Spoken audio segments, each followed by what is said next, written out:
Bonjour à tous, bienvenue sur la chaîne du Cercle Peggy, la chaîne qui ose dire ce qu'elle voit et voir ce qu'elle voit. Et aujourd'hui, on vous présente un auteur donc qui est déjà passé, sur la chaîne, avec, Sabrina, c'est exact? Oui, tout à fait, oui. Oui, C'était pour voilà. le roman Les Grues blanches. D'accord, très bien. Et donc là, vous venez, Alexandre Page, avec un nouveau roman qui s'appelle, Raditor. Comme son titre l'indique, du Raditor, qui était un médicament radioactif à base de radium, qui a été produit dans les années 1920 par un certain William Bailey. Donc William Bailey, qui était le fondateur de laboratoires pharmaceutiques, les Bailey Radium Laboratories, qui produisait donc une série de médicaments à base de radium. Puisque dans les années 1920, en fait, il va y avoir une grande euphorie autour du radium, on va appeler la radium mania. On est quasiment au lendemain en fait de la découverte de la radioactivité par Marie Curie, et donc on va voir le radium comme le remède miracle un peu à tous les maux de la société. Donc on va utiliser du radium dans la médecine, donc comme avec le Raditor, ou dans les cosmétiques par exemple. Donc le Raditor qui était censé guérir toutes les maladies pratiquement de cette époque. Il y avait une liste, je crois, de 150 maladies. Donc c'était un peu un remède miracle, mais on va se rendre compte évidemment au bout de quelques années que c'était pas forcément tout à fait le remède que l'on espérait. Mmh. En effet, ouais, vous présentez donc, le principal, héros protagoniste de ce roman, donc, un certain, Eben Byers, qui était un peu, Tout à fait. ouais, une sorte Ben, de Eben Byers, en fait, c'est un peu la personnalité la plus connue qui va consommer du Raditor. C'était un milliardaire américain, un champion de golf, champion des États-Unis, et va consommer du Raditor après s'être blessé à l'épaule, en fait, lors d'une chute un petit peu anodine. Son médecin va lui prescrire du Raditor, et il va s'avérer que Eben Byers va se sentir beaucoup mieux en prenant du Raditor. Faut savoir qu'il approche des 50 ans à ce moment-là, et donc il est aussi un peu coureur de jupons, et il estime que le Raditor l'aide un petit peu, voilà, dans ses aventures amoureuses.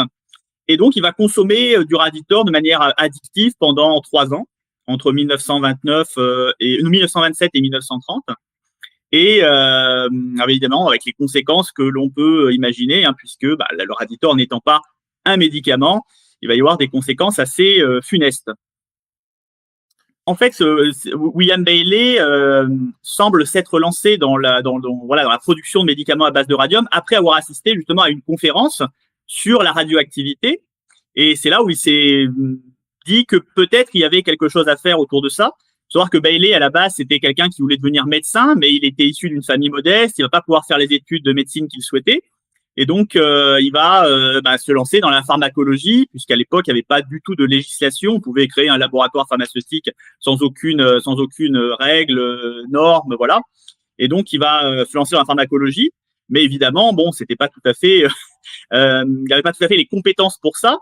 mmh. Et effectivement, le radium à l'époque était largement promu comme une sorte de fontaine de jouvence. C'était un peu ça allait rajeunir l'humanité, pour ainsi dire. On estimait même, enfin, Bailey estimait même que ça allait prolonger la durée de vie de manière éternelle. Et donc, oui, Eben Byers va le prendre autour de la cinquantaine, justement pour ça, pour retrouver en quelque sorte sa jeunesse d'antan. Bah, en effet, ouais, le Raditor, donc, il y a eu, est-ce qu'il y a une sorte de lobbying un peu, je sais pas, genre des fausses études scientifiques qui ont permis de favoriser le marketing, ou de, comment dire, de dissiper, les doutes, les premiers doutes qu'il pouvait y avoir au sujet de cette boisson? Comment ça s'est passé? Comment, cette Ouais. boisson est devenue, à la mode, quoi? Comment? Oui, alors en fait, le Raditor va perdurer pendant 5 ans, donc il va être mis en commercialisation pendant 5 ans entre 1927, 1926, 1927 et 1932. Et en fait, il va pendant toutes ces années profiter de plusieurs facteurs. D'abord, oui, le lobbying. Faut savoir que le radium était utilisé notamment par l'industrie pour la signalétique. Il y avait notamment le radium était notamment utilisé dans des peintures fluorescentes pour des cadrans d'horloge, pour des montres, pour des panneaux aussi indicateurs. Et donc, on l'utilisait beaucoup en industrie. Et comme dans les années 1920, on est dans une période un petit peu de crise économique aux États-Unis, on va pas vouloir mettre de législation pour interdire un produit même dangereux qui sert quand même dans l'industrie de manière assez proactive. Donc, il va profiter évidemment du lobbying industriel qui s'exprime à cette époque, du lobby pharmaceutique également. Il va profiter également des errances de la médecine, parce qu'en fait, le radium, paradoxalement, c'est réellement un produit médical, c'est-à-dire qu'on l'utilisait déjà à l'époque des Romains, on se baignait dans les sources thermales à base de radon, et même encore aujourd'hui, le radium apparaît dans quelques médicaments contre le cancer. Donc le radium est un produit médical. Simplement, à l'époque, on ne savait pas vraiment où mettre le curseur et on ne comprenait pas comment un produit qui était bon à la santé pouvait en même temps être extrêmement toxique et dangereux. Donc il y avait vraiment ce paradoxe. Et puis je dirais que la prospérité du Raditor s'est faite aussi sur l'incompréhension par rapport au fait que certaines eaux radioactives, donc parce que le Raditor est une eau radioactive, en fait c'est de l'eau distillée avec du radium à l'intérieur. Et en fait, on comprenait pas pourquoi certaines eaux radioactives ne produisaient absolument aucun effet toxique sur les gens et pourquoi le Raditor en aurait commis finalement. Et en fait, c'est parce que tout simplement, à l'époque, il y avait beaucoup de charlatanisme autour du radium et en fait, beaucoup de choses qui prétendaient contenir du radium n'en contenaient pas du tout en fait. C'était voilà une manière d'attirer le chaland, pour ainsi dire, mais évidemment, il n'y avait pas de radium dedans, donc il n'y avait pas de toxicité réelle, tandis que le Raditor, lui, contenait réellement du radium et était donc un produit extrêmement dangereux. Et on va dire que le Raditor a profité de ces trois phénomènes concomitants, le lobbying industriel et pharmaceutique, l'ignorance de la médecine sur les dangerosités du radium, et puis le charlatanisme autour du radium qui a faussé un peu les informations. Mmh. En effet, oui, vous avez fait, allusion à, ce fameux William, Bailey, hein, qui est le charlatan qui a commercialisé, le Raditor, hein, donc bon, pendant ce que d'autres, commercialisaient, des placebos, bon, ben, voilà, ben, lui, a commercialisé un produit qui s'est avéré être hautement toxique. Mais d'ailleurs ce Bailey, il a un passif, en matière de pseudosciences, de charlatanisme commercial, Oui, tout à de fait. voilà, c'est quand même quelqu'un qui est un peu récidiviste dans le secteur. Tout à fait. En fait, à la base, donc, comme je l'ai expliqué, Bailey, c'est quelqu'un qui naît dans une famille nombreuse de 7 enfants, il me semble. Il veut faire des études de médecine, mais évidemment, bon, sa famille n'a pas trop les moyens. Il va s'endetter pour faire des études à Harvard. Il va faire une première année à Harvard, mais évidemment, financièrement, il peut pas suivre, donc il va abandonner ses études. Et comme il est endetté, il va commencer à faire de petites escroqueries pour voilà rembourser ses dettes. Donc il va faire un certain nombre d'escroqueries, notamment la plus connue, c'était de vendre des automobiles, alors qu'évidemment il n'avait pas d'usine de production. Donc il vendait des automobiles sans avoir les automobiles derrière.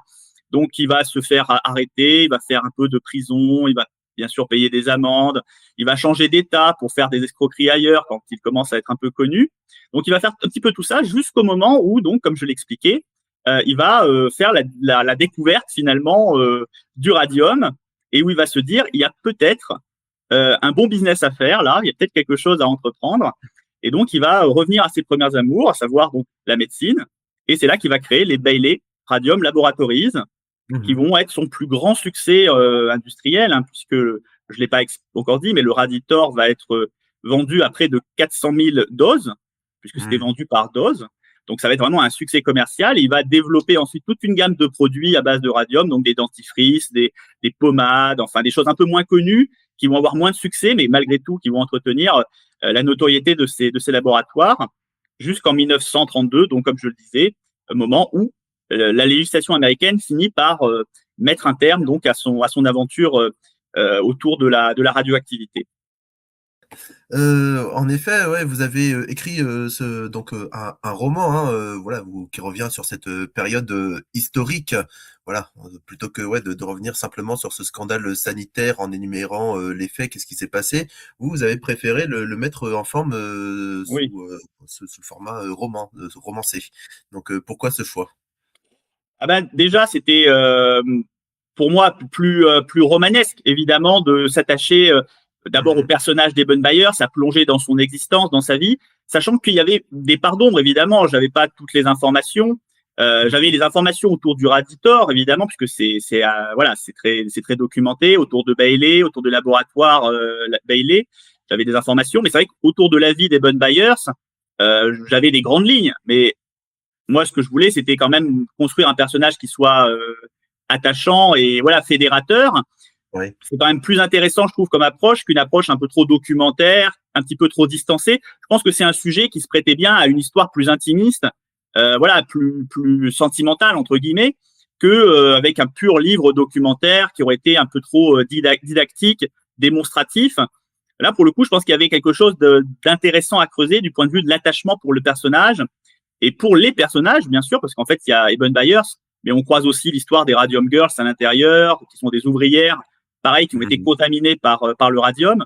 Donc, je trouve que c'était intéressant, enfin, de créer vraiment un récit intimiste autour de cette histoire qu'un livre documentaire n'aurait pas eu, d'une part, et en plus de ça, un livre purement documentaire aurait eu des trous, puisque j'avais pas toutes les informations, toutes les sources pour créer un livre substantiel et intéressant sur le sujet. Ouais, en effet, c'est vrai qu'on est, plongé, on est immergé aussi dans une période, historique, hein, donc les années 20, les années folles, aux États-Unis. Donc moi, c'est pour ça aussi que je recommande, de ce roman, c'est pour le côté vraiment, qu'on s'immerge dans une période, passée, bon, qui a un petit peu moins de un Comme je siècle. dis souvent, comme je résume souvent, c'est un peu Gatsby le magnifique rencontre Lovecraft. Il y a un peu cet état d'esprit-là, avec Ouais, effectivement ce côté magnificent de la vie, évidemment, milliardaire d'un Américain des années folles, hein, on est dans les 1920, il y a vraiment ce côté Gatsby. D'ailleurs, c'est assez amusant parce que oui, Eben Byers avait une villa à Southampton, près de New York, et c'est là où Gatsby le Magnifique aussi, dans le livre, a sa demeure, en fait, c'est le même endroit, donc oui, à quelques kilomètres près. Donc il y a vraiment cet état d'esprit très, oui, très année folle, très vie de milliardaire, et puis en même temps tout le côté un peu horrifique, presque body horror d'une certaine manière, qu'amène finalement le Raditor dans l'histoire. oui, voilà, ouais. Donc en effet, ouais, c'est pour ceux qui ont bien aimé, ouais, l'univers, Gatsby le Magnifique, qui aiment bien l'univers Lovecraftien justement, bah, ce roman, rassemble, compile les 2 univers et puis, ouais, bah, parle, ouais, d'une période, historique, d'un scandale, sanitaire, qui a existé. Donc ouais, c'est pour ça que c'est un roman qui est vraiment, très intéressant, très prenant et puis en plus, voilà, qui avec, ses, 40 chapitres en 300 pages, voilà, ça s'enchaîne plutôt bien, j'ai envie de dire, hein. Oui, oui, c'était ce que je voulais faire. C'était un livre qui soit assez fluide à lire. Et en même temps, c'est vrai que c'est intéressant que vous le disiez ça, parce que c'était aussi l'idée de reconstituer l'univers, évidemment, de cette époque, hein, plonger vraiment dans... on parle de la prohibition aussi, puisque c'est en pleine prohibition. Donc oui, c'était Ouais. reconstituer vraiment l'univers de cette époque, pas uniquement se concentrer sur l'histoire du Raditor, reconstituer la société de Pittsburgh et de New York dans les années 1920-1930 et Mmh. puis s'intéresser vraiment à tout l'univers historique. On parle de la Grande Dépression également, puisque l'histoire se déroule jusqu'en 1932, donc on traverse 1929. Et comme évidemment la famille Bayer, c'était une famille d'industriels, la Grande Dépression touche directement la famille. Donc voilà, c'était vraiment l'idée, c'était de vraiment avoir une reconstitution de l'époque. C'est ce que j'essaye de faire d'ailleurs un peu dans tous mes romans, hein, reconstituer comme ça l'époque historique dans laquelle ils se déroulent. Euh, c'est c'est aussi l'intérêt de l'historien, puisque je suis historien de formation, donc c'est aussi l'intérêt de pouvoir travailler sur toute cette époque, tout le contexte historique. Actuellement, bon, on n'est pas, sur le Raditor, mais voilà, on peut avoir, des produits industriels, ultra transformés, qui, à forte dose, peuvent provoquer, des maladies cardiovasculaires, des cancers, voilà, du diabète aussi parce que on est quand même sur des sodas, sur des boissons, sucrées, par exemple, ou des céréales hyper sucrées aussi qu'on donne aux enfants, mais qui vont très bien se vendre grâce, à un bon marketing, un peu, voilà, comme le Raditor: «Ah regardez, c'est bon, on fait la fête, la jeunesse éternelle, tout ça. Et puis ouais, ben pareil aussi, on a des produits, enfin, qui se développent dans du côté healthy, fitness, vegan, et cetera. Bon, qui là, aussi sont des produits, très transformés, riches en graisses saturées, en sucre, avec des additifs, des édulcorants, et cetera, et qui s'avèrent, plus être contre-productifs, mais bon, voilà, qui vont être vendus grâce à un bon marketing, quoi. Donc déjà ça. Oui, tout à fait. Oui, tout à fait. Aujourd'hui, on est pour un certain nombre de produits, je dirais, proche un petit peu du charlatanisme autour du radium à l'époque. C'est-à-dire, effectivement, ça, on vend quelque chose qui contient, par exemple, je compare toujours l'histoire du radium avec la truffe, finalement, où on met 0,05% de truffe et on dit c'est à la truffe. Et ben, à l'époque, Ouais, on mettait très, très peu de radium, on disait c'était à base de radium. Donc, c'est vrai que j'associe un peu notre époque à ce charlatanisme-là.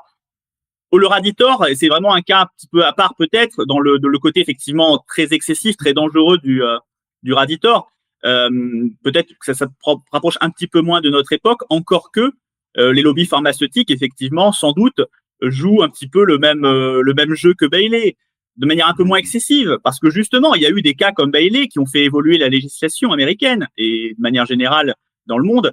Mais il est fort probable, oui, qu'un certain nombre de laboratoires pharmaceutiques jouent le même jeu aujourd'hui. En tout cas, ça incite toujours à la méfiance par rapport au discours industriel. J'ai toujours envie de dire que lorsque l'économie rejoint, les intérêts économiques rejoignent finalement la, la, la, la, la pharmacie, qui devrait être plutôt un secteur entre guillemets charitable, généreux, c'est toujours un petit peu ambigu. Faut pas oublier derrière qu'il y a des intérêts économiques très importants, que les laboratoires, effectivement, ont des intérêts économiques très importants, et un peu comme Bailey, sans doute que le côté charitable et généreux de la médecine n'est pas forcément leur priorité immédiate. Ouais, en effet, ouais, bah, parce que la santé tend à devenir aussi un secteur où quand le marché, le business s'insère dedans, eh bien, ils ont pas envie de perdre des clients qui seraient guéris. Donc voilà, ils ont plutôt vocation à ce qu'ils C'est ça, restent c'est ça. Est-ce le que longtemps la possible. guérison est vraiment leur ambition, ou est-ce que c'est plutôt de maintenir les gens on va dire en bonne santé, mais finalement sous abonnement. J'ai envie de dire, les gens aujourd'hui, quand ils prennent du Doliprane, finalement, ils sont un peu sous Doliprane tout le temps, quoi. J'ai un peu ce sentiment qu'on n'a plus tellement de médicaments qui guérissent, mais qui maintiennent en bonne santé tout en rendant dépendant d'une certaine façon. J'ai un peu ce sentiment que la médecine en est arrivée là de nos jours. Donc, et c'était un peu le cas d'ailleurs de Bailey, parce qu'il faut pas oublier que le Raditor était en fait vendu sous forme de boîte de 30 doses. Donc, on commandait finalement sa caisse mensuelle, et on consommait une dose par jour. C'était un peu les prescriptions à vie. Voilà, c'était ça. Donc, c'était pas vraiment un médicament pour guérir, c'était plus un médicament pour maintenir, entre guillemets, en bonne santé. Mais voilà, l'idée, c'était pas de guérir immédiatement, c'était de vendre tous les mois une caisse de Raditor à quelqu'un. C'était ça un peu l'idée. Oui, oui. Et justement, l'affaire du Raditor va déboucher sur, donc je disais, sur une évolution un peu de la législation américaine.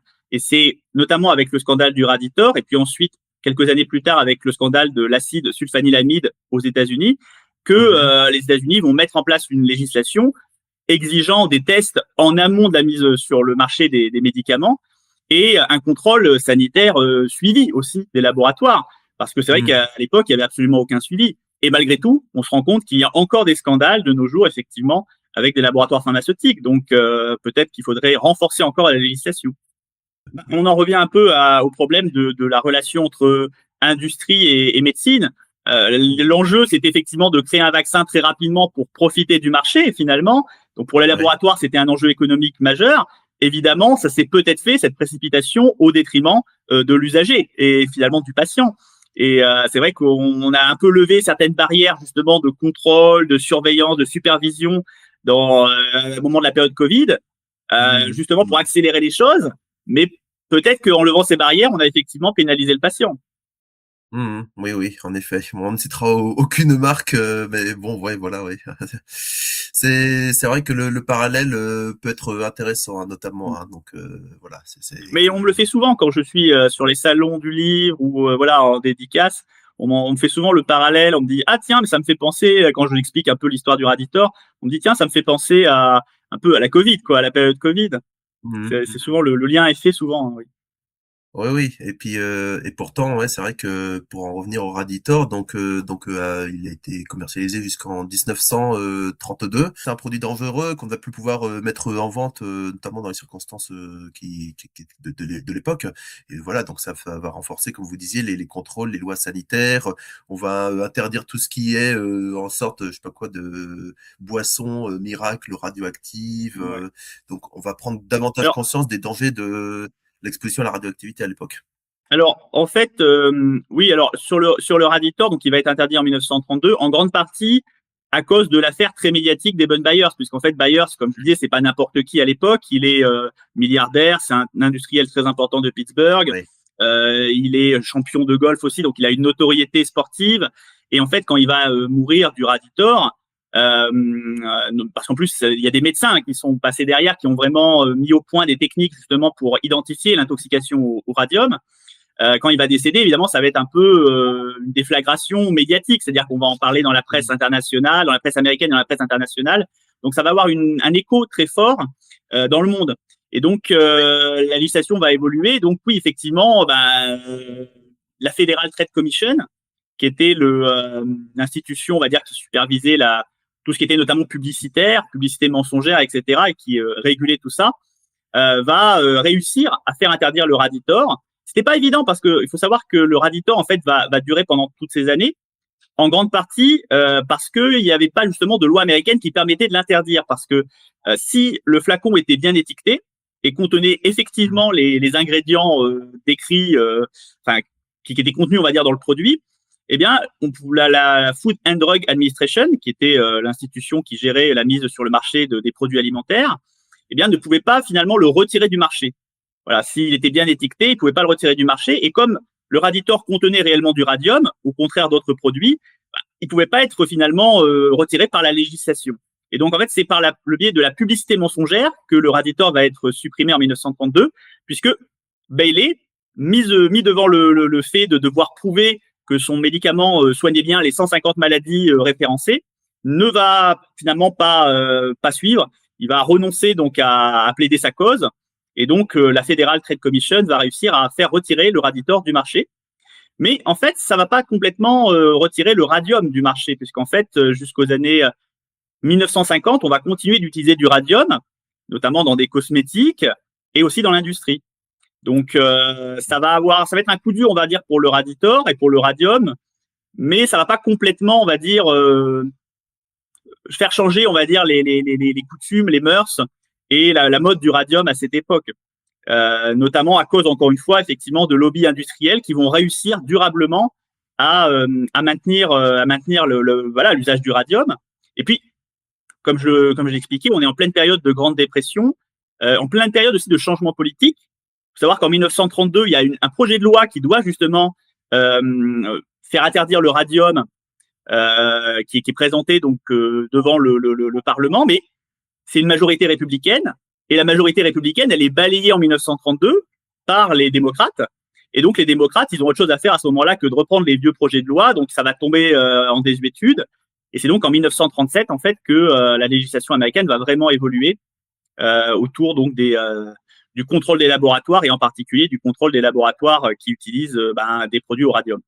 Est-ce qu'il y a eu une insouciance de la part d'Eben Byers à prendre autant de boissons radioactives, parce qu'il va quand même apparemment en prendre environ 1400. Voilà, donc en fait, donc Eben Byers donc était très très intime avec son médecin, donc Charles Clinton Moyar, et ce médecin donc était lui-même très convaincu par le radium, et donc voilà, il va prescrire du radium à Byers après sa blessure à l'épaule. Donc effectivement, après une chute de sa couchette dans un train, en fait, il va chuter d'une couchette, il va se blesser au bras, et donc il va commencer à prendre du radium pour soigner cette blessure persistante.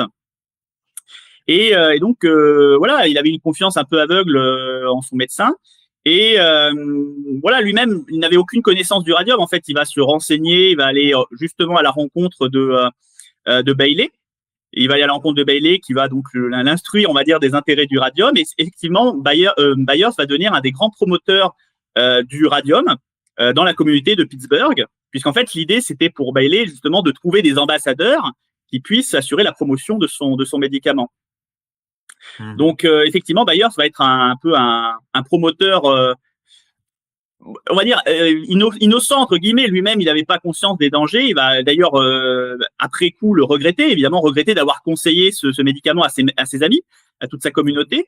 Mais lui-même n'avait pas vraiment conscience de ça.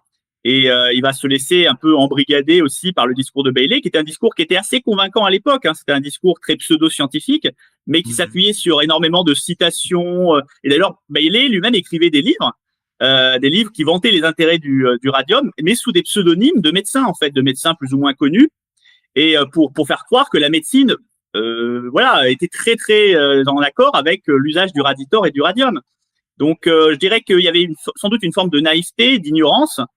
Mais d'ailleurs, c'était pas le seul hein, à cette époque. Hein, c'était toute on va dire, une médecine nouvelle qui était complètement inconnue des gens. Et je pense qu'aujourd'hui, beaucoup de gens, de la même manière, prennent des médicaments sans trop savoir ce qu'il y a dedans et les effets éventuellement secondaires que ça peut avoir. Bien sûr, oui. En effet, ceux qui veulent en découvrir plus pourront donc lire ce fabuleux roman, Raditor, Alexandre Page. Alors, où est-ce qu'on peut le trouver, ce roman? Où est-ce qu'on peut l'acheter? On peut l'acheter un peu partout. En fait, il est disponible sur Amazon notamment, mais on peut le commander aussi en librairie, sur la Fnac. Il est Ouais. vraiment accessible, voilà, sur toutes les plateformes en ligne et auprès de son petit commerçant. Ma foi, si le libraire veut bien le commander, parce que comme c'est de l'auto-édition, certains libraires manifestent un peu de réticence, on va dire, à le commander. Je sais que j'ai eu des échos en ce sens, mais en principe, il est disponible partout. D'accord, ouais, ben, en tout cas, ouais, ben, je le recommande et puis, bah, ceux qui veulent vraiment se plonger dans un univers, à la Gatsby le Magnifique, découvrir ou redécouvrir, un scandale sanitaire, majeur de cette époque, je le recommande vraiment vivement ce roman, hein. Moi, il m'a bien plu, il m'a bien pris, hein, en tout cas. Donc, voilà, pour ce qui est de l'interview, ben, il touche, à sa fin, donc, bah, n'oubliez pas de mettre, des pouces j'aime, de commenter et de partager pour parler de ce sujet et donc à vous abonner aussi évidemment à la chaîne YouTube du Cercle Peggy. Alexandre Page, est-ce que vous avez un mot de la fin avant qu'on se quitte définitivement? Ma foi, écoutez, lisez, voilà, lisez mon roman. J'espère que voilà, ça vous fera effectivement découvrir une période peut-être pas assez connue. C'est vrai que la radiomania, c'est un phénomène qui est très connu aux États-Unis. Il y a eu des films même sur le sujet, mais Ouais. je dirais que pour l'Europe, c'est vrai que c'est pas un phénomène qui est très très connu. On n'est pas trop au fait de ce passé qui a pourtant existé aussi en Europe. Hein, faut pas oublier. D'ailleurs, à la fin du roman, c'est pas un spoiler, hein, je divulgage rien, mais j'évoque notamment les cosmétiques Thoradia, qui étaient des cosmétiques à base de radium. Qui ont émergé dans les années 1930 en Europe. Hein, c'était voilà Mhm. les cosmétiques parisiennes qui utilisaient donc du radium. Donc voilà, je pense que c'est intéressant de redécouvrir cette époque et de découvrir un phénomène oublié chez nous, Ouais. mais qui parle aux gens. Ça parle aux gens. J'ai beaucoup de gens qui me parlent des fameux jouets fluorescents sur les salons. Donc, il y a encore, je trouve, voilà, un intérêt à redécouvrir cette époque, ouais. Un intérêt à redécouvrir cette époque et cette histoire méconnue qui méritait, je pense, d'être remise un peu sous le feu des projecteurs. Ouais. Bon, en effet, ouais, vous avez bien fait, en tout cas, vous faites bien. Bon, bah, merci beaucoup, Alexandre, et puis très bonne journée à vous, et puis à bientôt à tous nos spectateurs. À bientôt, ma foi. Au À une revoir. prochaine peut-être. Merci, merci, il n'y a pas de souci. Au revoir.